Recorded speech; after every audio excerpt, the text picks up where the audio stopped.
Bienvenue dans ce live CalArt. Bonjour Steven, good morning, GM.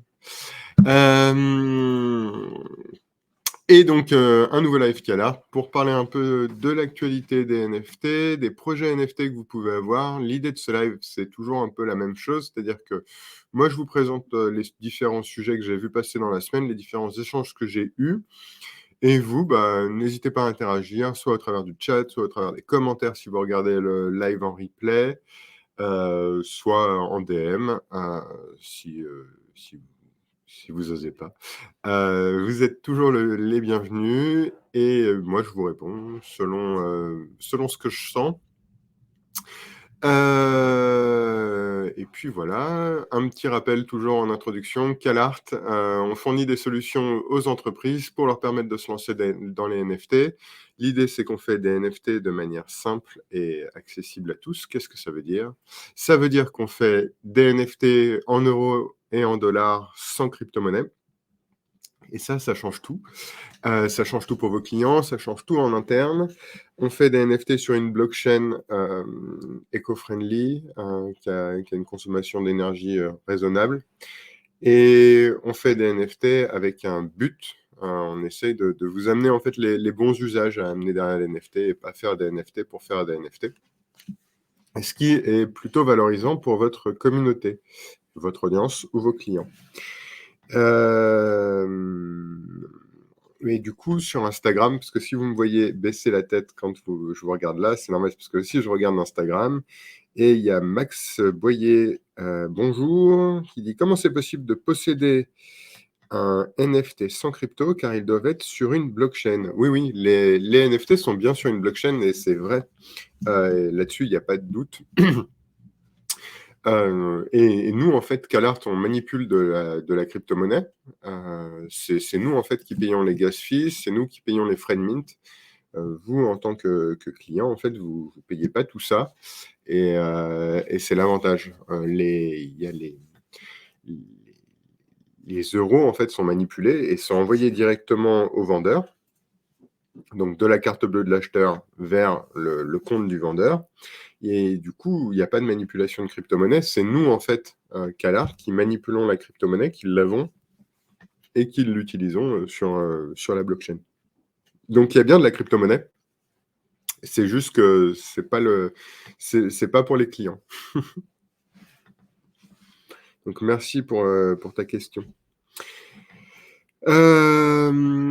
Voilà, dans les petites actualités de la semaine qu'on a vu passer, moi et mon équipe et moi, pour être plus poli, il y a le fait que Emirates, la compagnie aérienne, souhaite lancer des NFT et en fait créer des expériences autour des NFT dans le métaverse. Et c'est vrai qu'en fait, on peut voir un intérêt pour n'importe quelle entreprise d'aller créer une expérience dans un univers un peu parallèle pour prolonger son esprit de marque. Et du coup, ça peut être très intéressant pour véhiculer son image, de créer une expérience auprès de ses utilisateurs dans un univers virtuel, parce que ça aura potentiellement moins de coûts, mine de rien, parce que, enfin, ça dépend de l'expérience que vous voulez créer, mais ça peut coûter très cher à faire dans le monde réel et pas forcément très cher à faire dans le monde virtuel. Et ça permet surtout de véhiculer l'image de marque. Donc typiquement, vous pouvez offrir une expérience première à vos voyageurs éco et en fait les faire rêver de qu'est-ce que la première dans un avion. Pendant ce temps-là, ils voyageront toujours en éco, mais vous leur aurez montré qu'est-ce que peut être la première chez Emirates, par exemple, et qu'est-ce que ça apporte, qu'est-ce que ça véhicule. Et du coup, ça peut vraiment renforcer un peu votre proposition de marque, votre proposition de valeur. Et je pense que c'est une très bonne idée de leur part. C'est bien prendre en compte qu'est-ce que les NFT et qu'est-ce que ça peut permettre de faire. Une autre annonce qui a été repérée, c'était que la NBA va lancer une nouvelle collection de NFT là durant les playoffs. Et en fait, ils vont joindre aux NFT les différentes statistiques des joueurs. Et donc, en fait, on peut imaginer que les NFT ont plus ou moins de valeur en fonction des différents matchs et en fonction des différentes performances qu'il y aura. Je trouve que c'est une utilisation assez intéressante des NFT parce que la NBA, c'est quelque chose où il y a énormément d'engagement, énormément d'interaction et il y a beaucoup de communautés très fortes. Et en fait, aller créer des NFT autour de ça, c'est une très bonne façon de stimuler encore plus cette communauté, de l'engager encore plus. D'ailleurs, Max, tu reposes une question. Du coup, pour les acheteurs qui passent par CarArt et le système que tu proposes, où sont stockés les NFT? Les NFT sont stockés sur la blockchain, dans le wallet des utilisateurs, le wallet MetaMask, ou sur un wallet qu'on peut leur créer à la demande. On a du coup deux façons de faire. En tout cas, le point de départ est toujours le même, c'est-à-dire on paye avec sa carte bancaire. Et on te demande, est-ce que tu veux que le NFT soit stocké sur MetaMask ou dans un wallet qu'on te crée? Parce que l'idée, c'est vraiment que ce soit simple et accessible à tous et très rapide, qu'on soit un peu dans les mêmes codes du e-commerce classique et pas dans quelque chose de plus compliqué. Et donc, les NFT vont être stockés dans un wallet classique sans aucun souci. Ils auront été mintés par le wallet du vendeur. Donc, il y a un wallet pour le vendeur et transféré dans le wallet de l'acheteur. Vraiment, l'aspect blockchain est comme vous connaissez la blockchain, et l'aspect achat est comme vous connaissez l'achat sur n'importe quel e-commerce. L'idée, c'est qu'avec la technologie qu'on a sur CalArt, on a réussi à un peu combiner le meilleur des deux mondes et faire en sorte qu'on ait une expérience d'achat qui soit ultra simple et une expérience blockchain qui soit parfaite. Donc, merci pour ta question, Max. Je suis désolé, sur LinkedIn et sur Twitch, je ne peux pas vous remonter les questions que Max pose sur Instagram. Mais du coup, là, sa question, c'était où sont stockés les NFT quand on passe sur CalArt. Et par contre, il y a un petit bonjour de Vincent par ici. Et je te dis aussi bonjour, Vincent. J'espère que tu vas bien. Un joli projet NFT à venir, normalement. Hâte que ça se concrétise. Voilà, donc il y avait ces deux news intéressantes, je trouve, à la fois sur amener du coup les NFT, amener en fait ses potentiels clients dans le métaverse pour leur amener tout un usage et un peu les faire voyager dans la marque et dans l'ambiance de la marque. Et du coup, probablement, dans le cas d'Emirates, vendre du premium, vendre du rêve. Et du côté de la NBA, un peu plus dans le concret, juste dire, en fait, vous pouvez posséder un joueur et en fait, selon les statistiques de ce joueur, il va y avoir de plus en plus d'entrains. C'est un peu ce que fait Sorare au final aussi dans le foot. Il y a pas de... Je pense qu'ils ont un peu légèrement copié le truc sans trop s'en soucier. Et je ne peux pas leur donner trop tort. C'est plutôt une bonne idée. Et en fait, ça peut aller fonctionner après sur plein d'environnements. Aujourd'hui, on le voit sur potentiellement des choses réelles. On pourrait le voir aussi peut-être sur des personnages de dessins animés ou ce genre de choses. Et pourquoi pas même dans Koh-Lanta, se dire que dans Koh-Lanta, on va pouvoir acheter le NFT d'un des aventuriers et en fait à vivre un peu l'aventure au travers de ce NFT avec lui. Ça peut être des expériences, ce qu'on appelle un peu alors, je ne sais pas si vous suivez tous les lives, mais je le répète à chaque fois, j'aime pas trop le mot digital. Pour moi, ça n'a pas trop de sens. Et là, un autre mot que j'aime pas trop, c'est le figital. Et c'est vraiment des expériences un peu à la croisée des chemins, avec à la fois du physique et du numérique. Ça crée des expériences un peu complètes et pourquoi pas, en fait, c'est assez intéressant. En tout cas, peu importe le nom qu'on lui donne, je trouve le concept qui est derrière intéressant, c'est de ne pas forcément se limiter à dire je fais des NFT pour le métaverse, je fais des NFT d'objets qui sont physiques. Non, je suis un peu à la croisée des mondes et je crée de l'interaction entre le numérique qui est de plus en plus présent dans nos vies et le physique par ailleurs, qui est naturellement présent dans nos vies. Donc n'hésitez pas, si vous avez des questions comme Max, à les poser, hein. C'est le but. On peut aussi faire de la vulgarisation, il y a pas de problème. Moi, ça fait plus d'1 an que je suis un peu dans les NFT, donc sans dire que je sais tout, loin de là, mais je peux même me documenter en live et essayer de vous donner mon avis sur différents sujets. Donc n'hésitez pas, c'est là pour ça. Un sujet par contre qu'on avait abordé la semaine dernière et qui vous avait plu, en tout cas j'avais interagi avec vous en DM derrière, c'était comment est-ce que les NFT peuvent interagir dans des entreprises qui existent. Et l'expérience était marrante. La semaine dernière, on s'était posé la question de comment est-ce qu'on pourrait faire des NFT pour Netflix. Et il y avait le sujet de se dire, bah, on peut faire des NFT peut-être pour le financement de films, ça on l'a déjà vu, notamment au travers du CLAP, qui est une crypto-monnaie. Euh, mais en fait, on pouvait très bien aussi imaginer que Netflix se mette à vendre des NFT pour financer ses abonnements. Et qu'en fait, l'abonnement, qu'on arrête d'utiliser un email mot de passe pour faire l'abonnement, mais qu'en fait, on ait un NFT qui soit un peu la clé qui permette de rentrer dans Netflix. Et je trouvais que c'était une utilisation des NFT qui était assez intéressante. Aujourd'hui, on se pose la question de comment est-ce qu'on pourrait faire des NFT chez Airbnb, par exemple. Airbnb, Accor Hotel, un peu dans le monde de l'hôtellerie. Est-ce qu'il y aurait des façons de faire des NFT dans ce monde-là? À première vue, j'aurais tendance à dire non, mais forcément, je vais dire oui, parce que c'est le but de l'exercice, sinon ça marcherait pas très bien. Oui, oui, pour moi, il y a vraiment, par exemple, on pourrait imaginer que chez Airbnb, on puisse faire des NFT pour pouvoir rentrer dans la maison. Et aujourd'hui, ce qui se fait de plus en plus, c'est qu'on voit de moins en moins l'hôte qui nous reçoit, parce qu'en fait, Airbnb devient un business à part entière. Et bah, il y a des gens qui sont professionnels du Airbnb en quelque sorte et qui font que de la location Airbnb. Et en fait, bah, ils ne sont même plus là pour donner les clés. Ils laissent un coffre-fort avec un code. On tape le code et du coup, on récupère les clés, on ouvre la porte et voilà, on est chez soi pendant une semaine. On profite de son week-end, de ses vacances. Très bien. Mais probablement qu'en fait, cette expérience peut être digitalisée, si on utilise les termes. Et on pourrait très bien imaginer qu'il n'y a pas un système de code pour ouvrir ce coffre-fort. Il y a un système basé sur les NFT, basé sur la possession d'un NFT.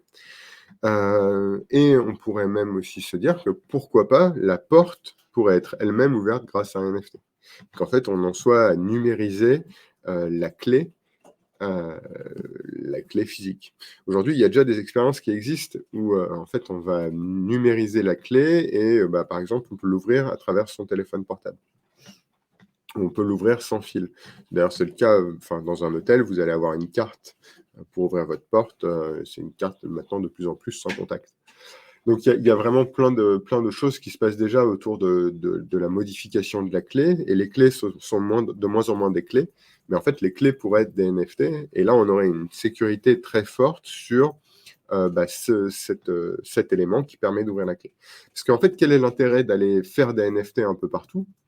Bah, en fait, l'élément principal, c'est la sécurité. Ce qui est essentiel derrière une blockchain, c'est bien de se souvenir que la blockchain est extrêmement robuste, extrêmement solide, extrêmement sécurisée, bien plus que n'importe quel espace de stockage qu'on a jusqu'à présent dans nos business existants. Et en fait, amener les NFT dans différents sujets, c'est surtout amener de la sécurité, parce que amener de la décentralisation.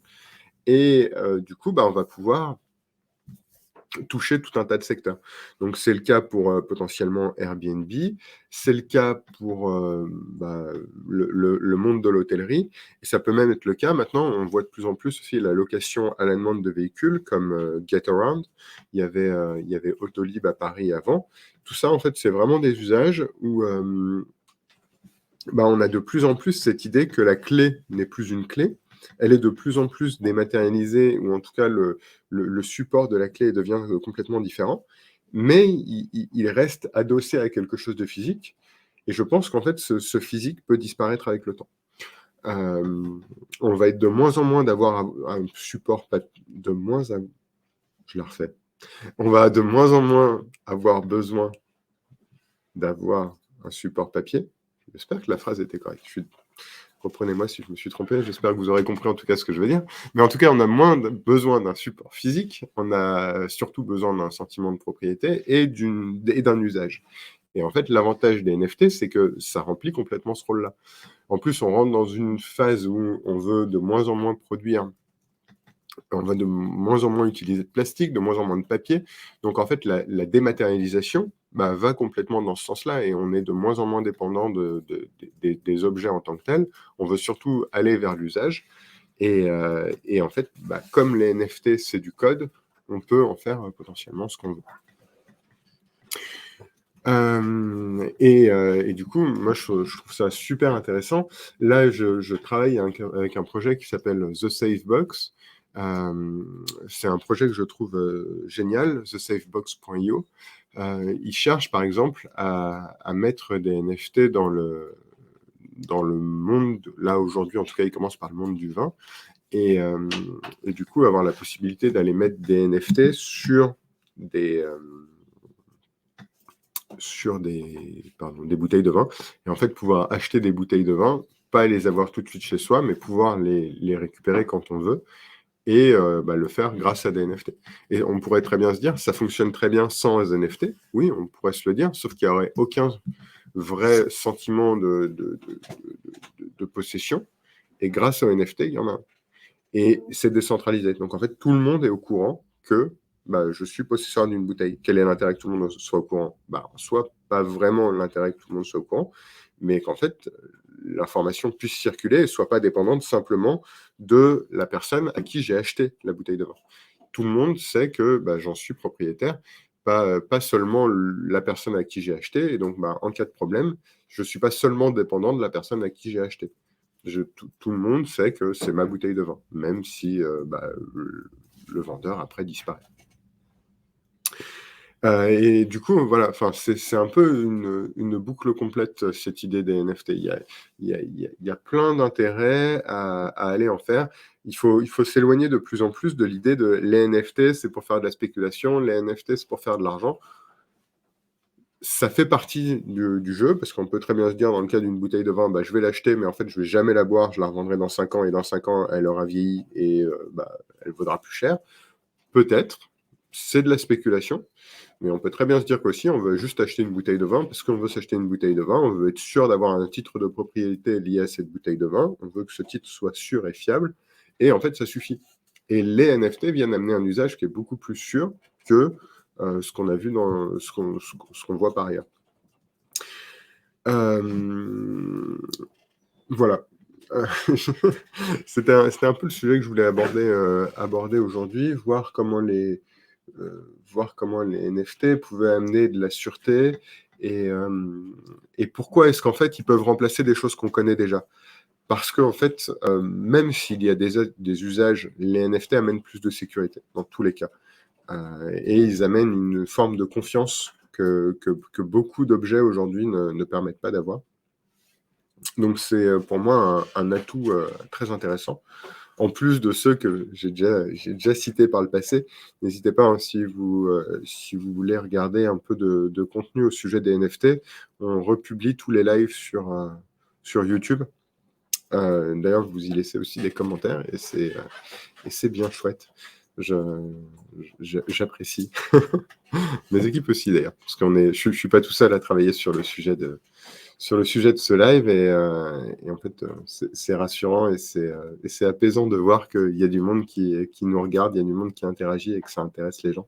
Donc vraiment, moi, je me nourris beaucoup de ce qui se passe pendant la semaine.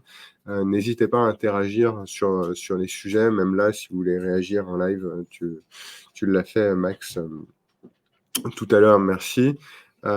Si vous avez d'autres questions, n'hésitez pas. Je suis là pour y répondre. Et puis sinon, vous pouvez aller voir calart.io. Vous aurez sans doute aussi des réponses à vos questions. On a toute une documentation sur les entreprises, quelles offres on peut vous fournir, soit de vendre sur Calart avec un système de marque blanche, soit de vendre sur votre propre plateforme avec un système d'API, soit carrément vous créez complètement votre propre marketplace. Même si c'est un peu un autre timing, c'est des choses qu'on sait aussi faire. On a vraiment toute une gamme de produits à notre disposition pour pouvoir vous accompagner sur les NFT, donc n'hésitez pas.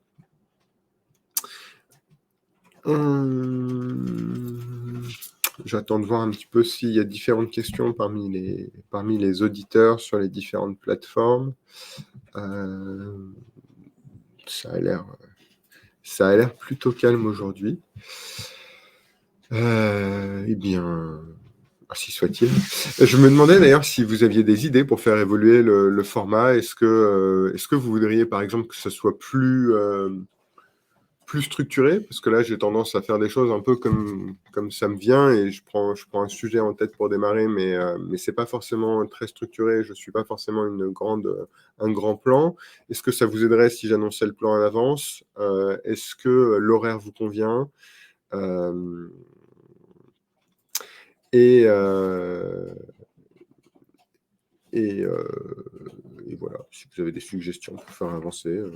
Aujourd'hui, par exemple, j'utilise aucun support visuel, c'est moi qui parle seulement, parce qu'on me dit aussi que dans les retours que j'ai, c'est que vous m'écoutez, donc je n'insiste pas beaucoup sur la vidéo. Est-ce que ça vous aiderait plus si je faisais plus de support?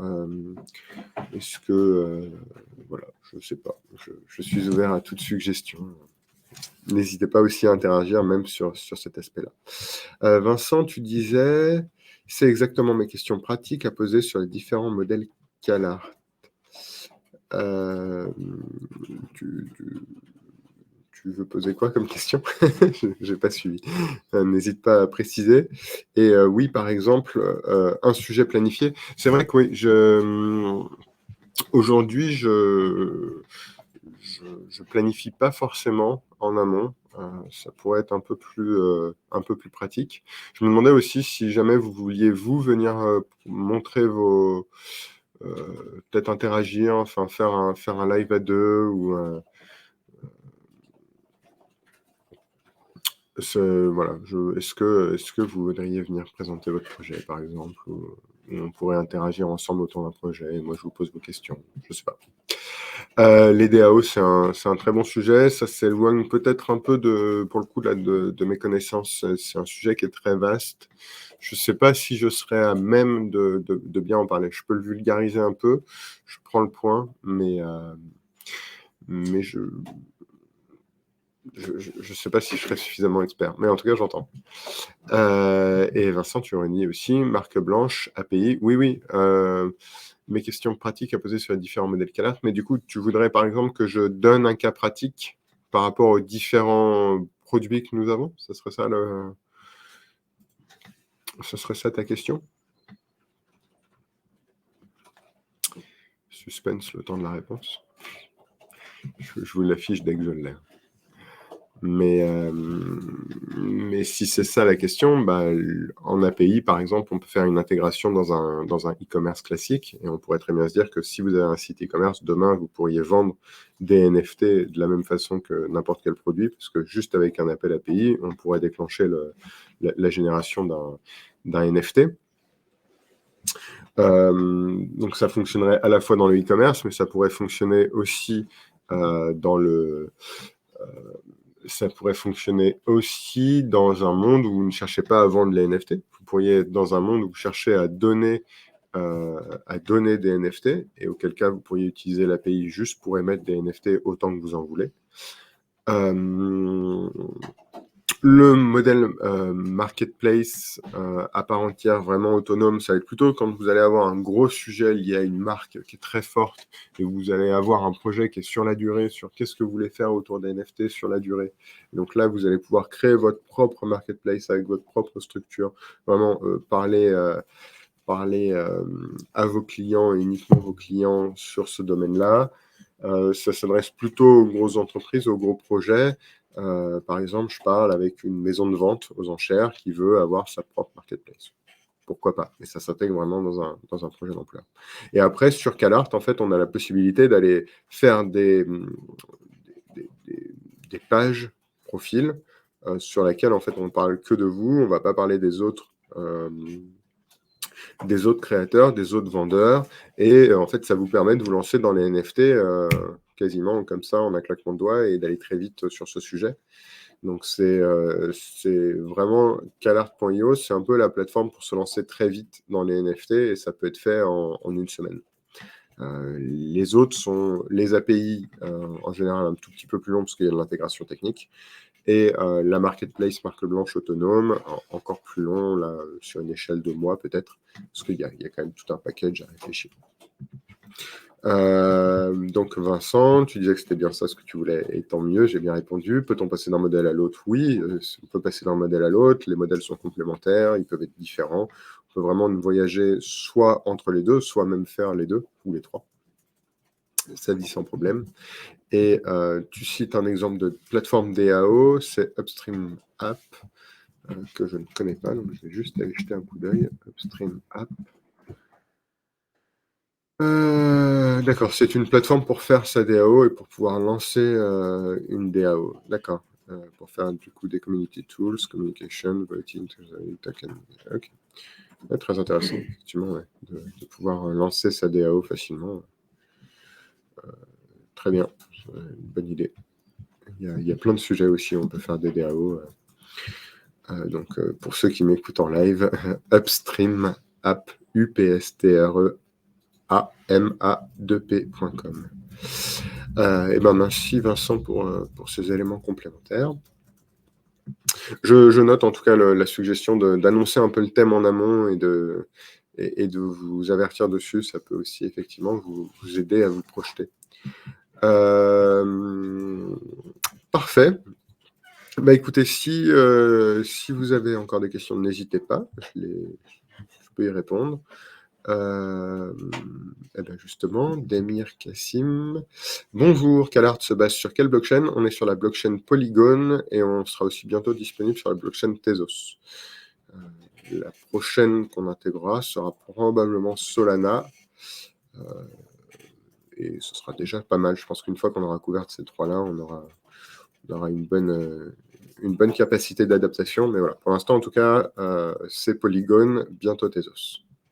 Et on pourra faire les deux en parallèle, en fait, en fonction des besoins des clients.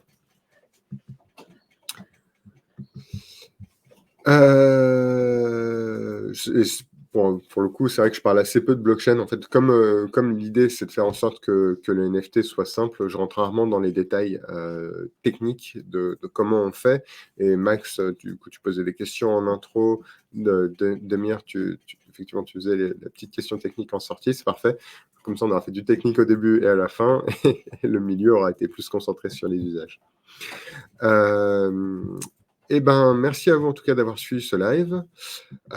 Comme d'habitude, à mercredi prochain. Si vous voulez interagir, n'hésitez pas. On est disponible sur tous les réseaux. N'hésitez pas à nous MP, à nous alt, à faire ce que vous voulez. C'est toujours un plaisir de vous répondre. Et puis, bah, écoutez, bonne journée. À Paris, il fait beau. Profitez-en bien. Et du coup, pour fêter le beau temps, je vais essayer de vous trouver un petit son pour finir. Un peu de rock, tiens. Bonne journée.